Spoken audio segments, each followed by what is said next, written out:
So hello everyone, welcome to Sunya IAS. Now this is your ongoing lecture series of high yielding topics which is oriented towards your upcoming prelims examination for 2023. Now we are right now focusing on terminologies, some specific important terminologies of modern Indian history, and in today's lecture we are going to talk about a very section, the tribal uprising, peasant uprisings, and what are the important terminologies related over there. Fine, so that's what we are going to focus upon. Now before moving forward, let me tell you about this also, that Sunya IAS has come up with their crash course which is again oriented towards the prelims 2023, and if you haven't checked it out yet, the link is in the comment section, below the comment section. Just go through it and it was there. Now they are also providing your new short notes, in the sense that handouts and booklets are there which will be very useful in your preparation for preliminary examination, to make sure to check them out. Okay, let's move and let's start with the lecture. Now terminology part 6, which is our topic for this class, the last one, and the tribal and the peasant related terminologies, what are different of them. The very first we have to discuss is Damin-e-Koh. Now Damin-e-Koh is actually a Persian word. Okay, it's a Persian word, and but it was extensively used in the Mughal times as well as in the British times. So why and where the word came from? Now Koh means a hill terrain, and Daman means the skirts of the hilly terrain. So basically, if this is your mountainous region, this region, okay, and this region is the Damin-e-Koh. Now I hope you must be aware of this already, that back from the ancient times, human beings have always preferred to live in these regions only.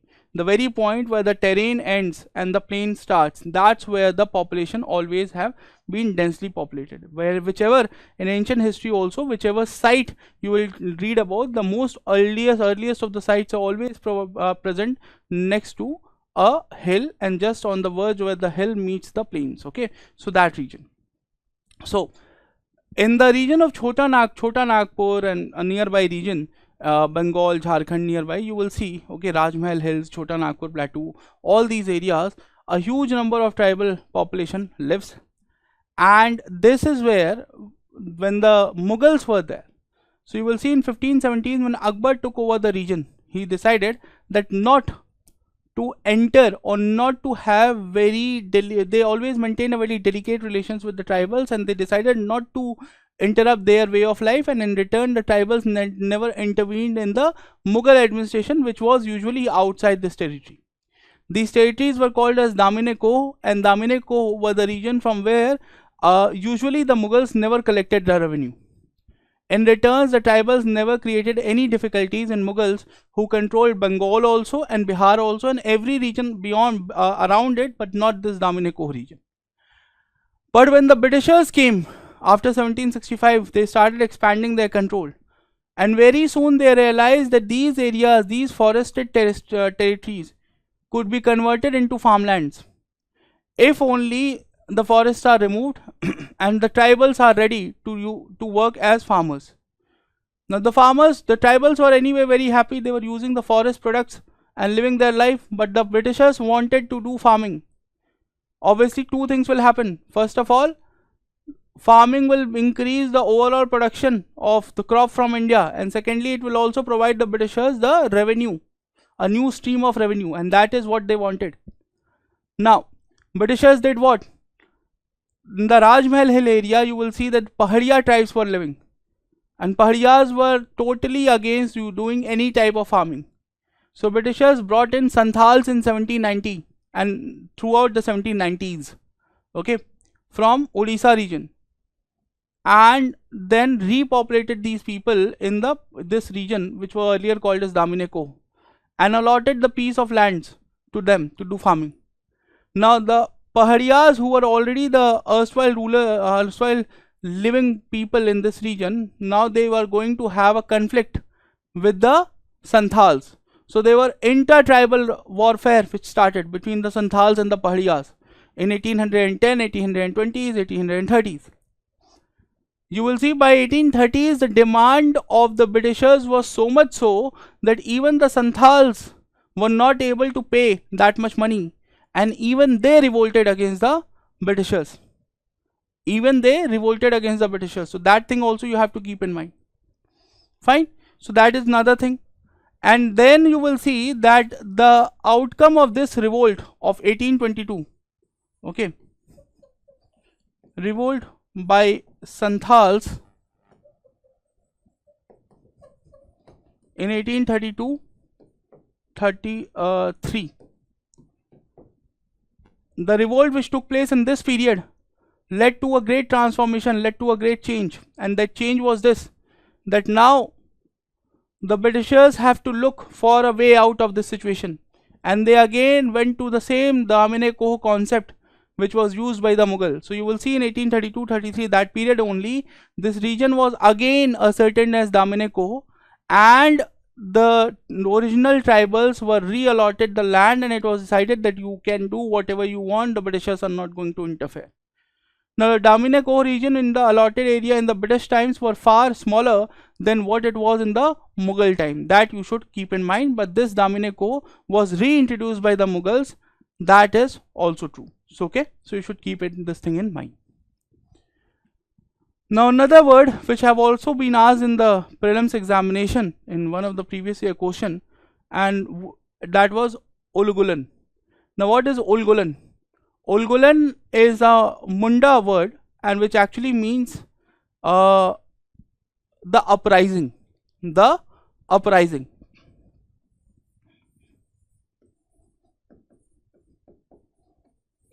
So the Mundas have also not once but at least thrice revolted against the Britishers. Then the first one in 1830s, 13 and 40s. On why these so long a period, 30s to 40s? Because the revolt used to happen in form of militancy also for a long period of time. So 1830s and 40s, and then you will see in 1895 under the leadership of Birsa Munda.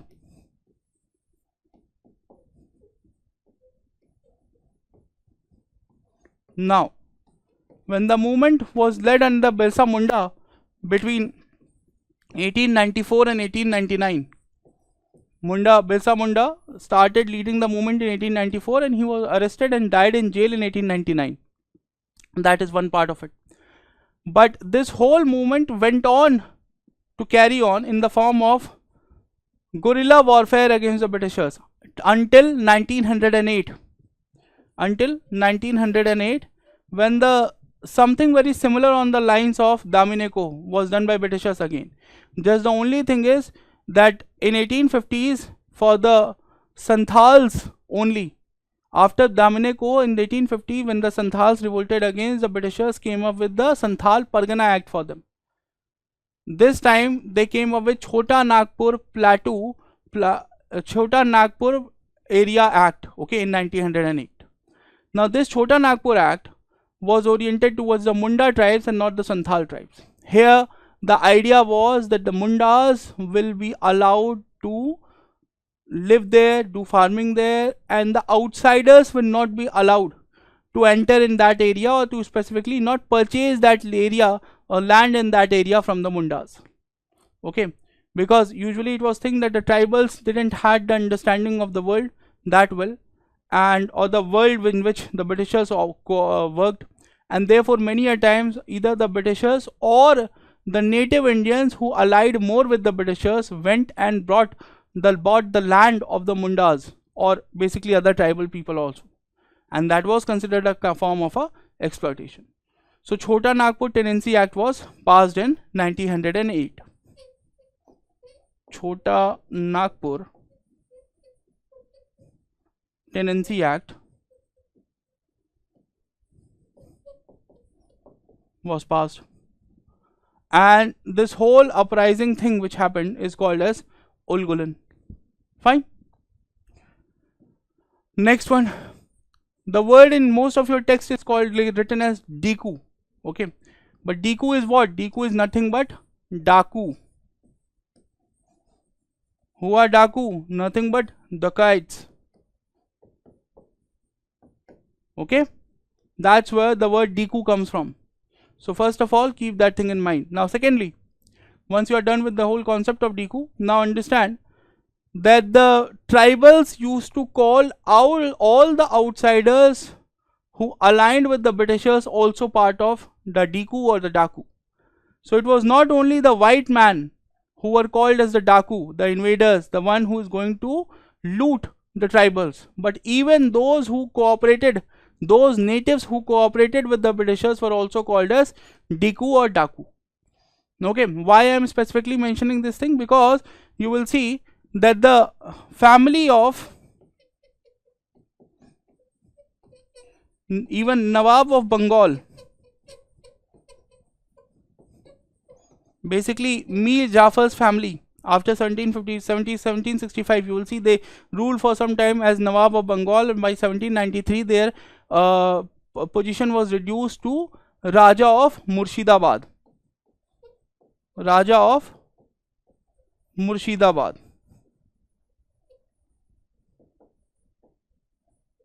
Now this Raja of Murshidabad also supported the Britishers only in most of their efforts against the tribals.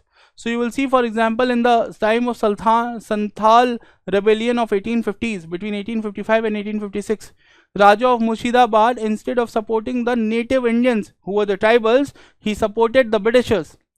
And while these kind of things were happening, obviously the tribals used to call the native Indians who aligned with the Britishers as Daku. Now Daku word has been very common. I really don't think so they will be asking the word as such, but they can surely ask you that what all entails Daku. So who are all the group of people who are considered Daku by the tribals? Were only the Britishers were called Daku, or even some of the Indians were called Daku? So that you have to keep in mind. Fine. Now after this, doctrine of passive resistance, as it is stated, it is passive resistance. We are going to talk about non-violence.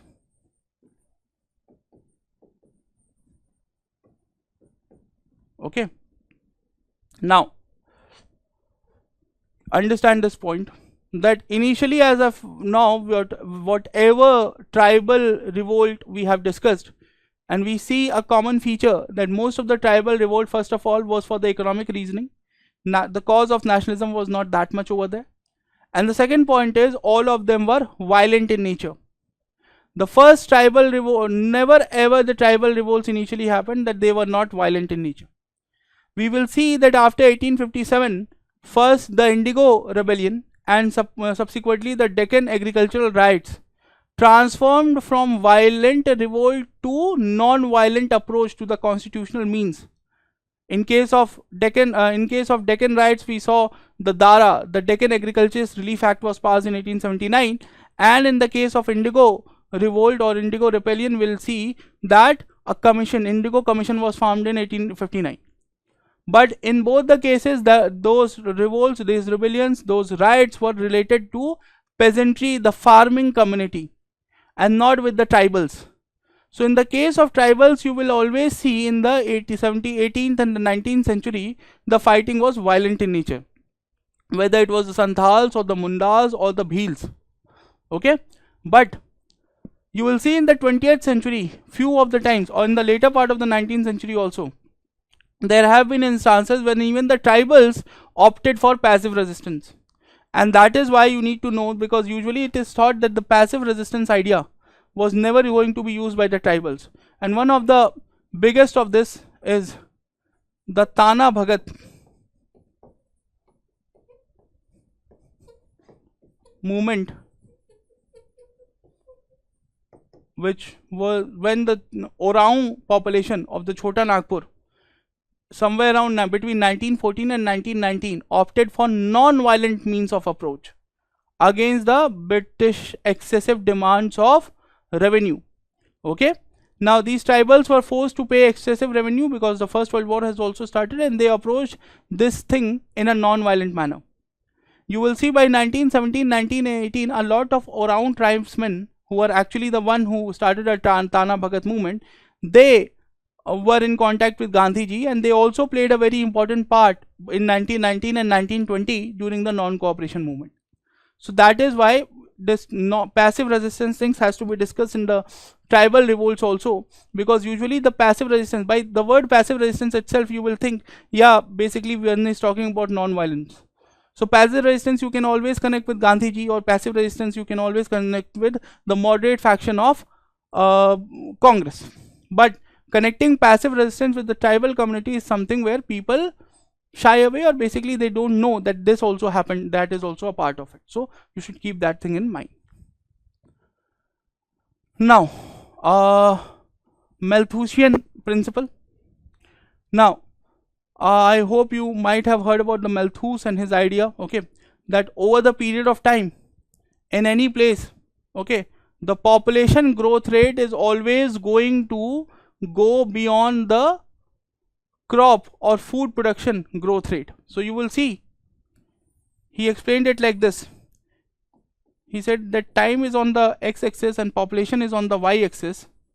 Then population is going to go like this, and at the same time if you will keep the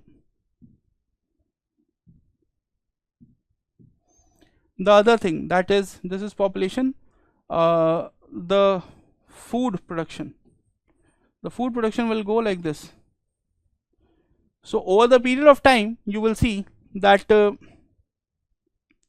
there will be a gap, and this gap will keep on increasing, okay, this gap will keep on increasing no matter what you do. So initially there will be more crop and lesser of population, more food and less population, but over the period there will always be more population and less food. And he then went on, Malthus then went on to explain this idea that Mother Earth knows this thing, and therefore our environment, our ecosystem is capable enough to maintain the sustenance, and therefore you will see that things like a famine, a earthquake, a flood, a drought usually comes in. The idea is, Malthus explained it in the manner that this is the technique of Mother Earth to renegotiate, okay, and basically renegotiate the way it is going to work, okay, recalibrate the balance of ecosystem. This was Mother Earth's way of recalibrating the balance of Earth. Acha. Now this sounds okay, fine, you said something, I heard something, it's okay, great. But now the British East India Company actually started implementing this in India, and that is where the problem started. So you will see that somewhere in 1768, when the first time drought situation evolved in Bengal, when the Britishers were in power. Now drought has always affected Indian subcontinent, even in the Mughal period, even in the Sultanate period. In the Mughal period, there are written records that whether it was Jahangir, whether it was Akbar or Jahangir or Shah Jahan or Aurangzeb, each and every one of them, while any specific part of Mughal Empire was affected by drought, they did everything in their capability to reduce the difficulties of the people. Most of the time they used to let go of the taxes for 2 years, 3 years, and subsequently they also provided funds from, in case of Aurangzeb, you will see in 1662-63 he provided funds from his own pocket for the drought in the western part of India. But leave about doing these kind of things, the Britishers, even in the worst situation, went on to increase the demand of the revenue, and that only led to the Great Bengal famine.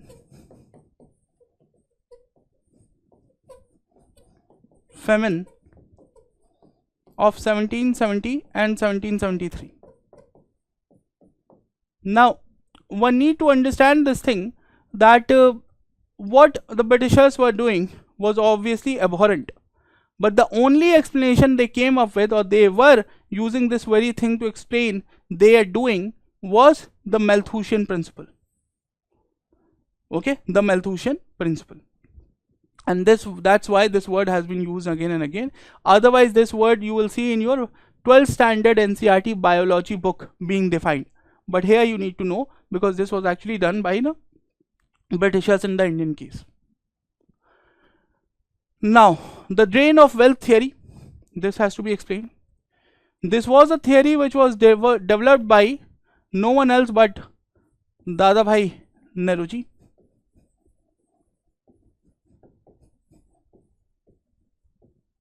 The grand old man of India. He wrote a book called as Poverty and Un-British Rule in India.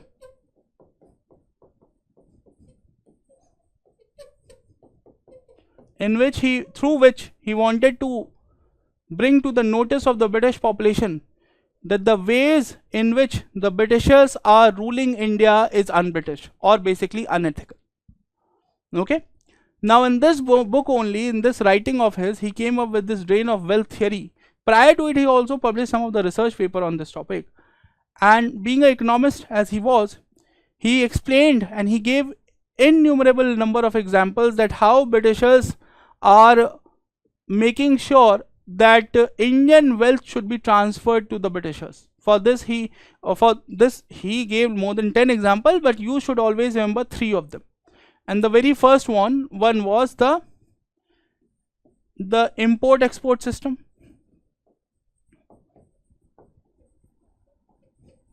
So basically, when the Indian finished products entered the British market, there was huge duties imposed on Indian finished products. But when the British finished goods or products entered the Indian market, they were tax-free. When the British machinery entered Indian market, there were huge duties on them. Okay. When the Indian raw material entered the Britishers, there was no duty on it. So basically they wanted to use India as the source of raw material, while Britain stayed as the center of manufacturing. Okay, so that was one thing, because obviously raw material is going to be cheaper from the finished products.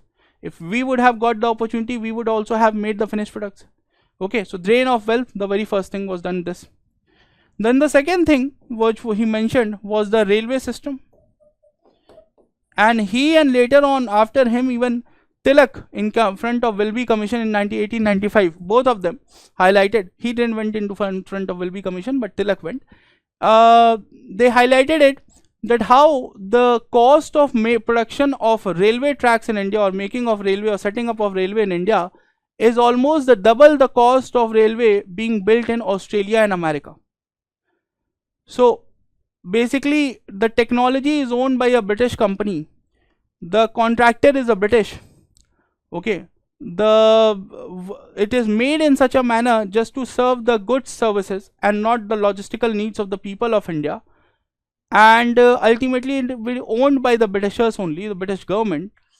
But it is paid from the Indian treasury, which has been collected from the revenues of the Indians.